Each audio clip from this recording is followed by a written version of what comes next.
মই আচলতে সেইটো চাবলৈ আহিছোঁ এতিয়া জুবিন ক্ষেত্ৰৰ লগত ক'ত অশোক সিংঘালে মাটি লৈছে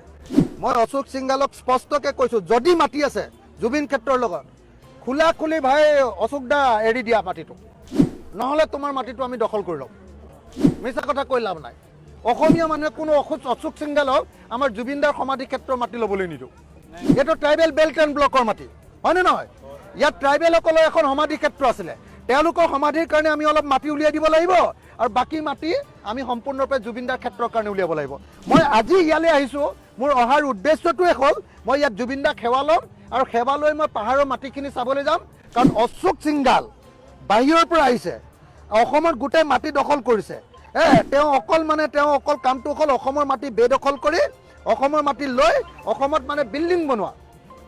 2 নম্বৰ বিল্ডাৰ তেওঁ আৰু হিমন্ত বিশ্ব শৰ্মাই উদক ভেটৰখীয়া পাতি অসম লুণ্ঠন কৰিবৰ কাৰণে মন্ত্ৰী পাতি দিছে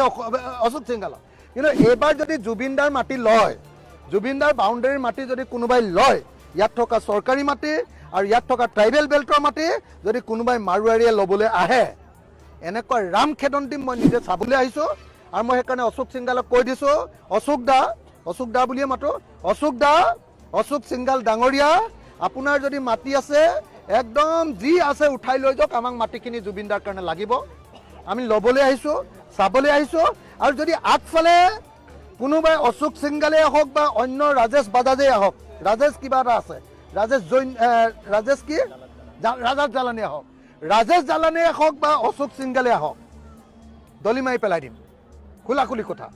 জুবিনদাৰ মাটি আমি ল'বলৈ নিদিওঁ দলি মাৰি পেলাই দিম খোলাখুলি কথা জুবিনদাৰ মাটি আমাক এৰি দিব লাগিব খোলাখুলি কথা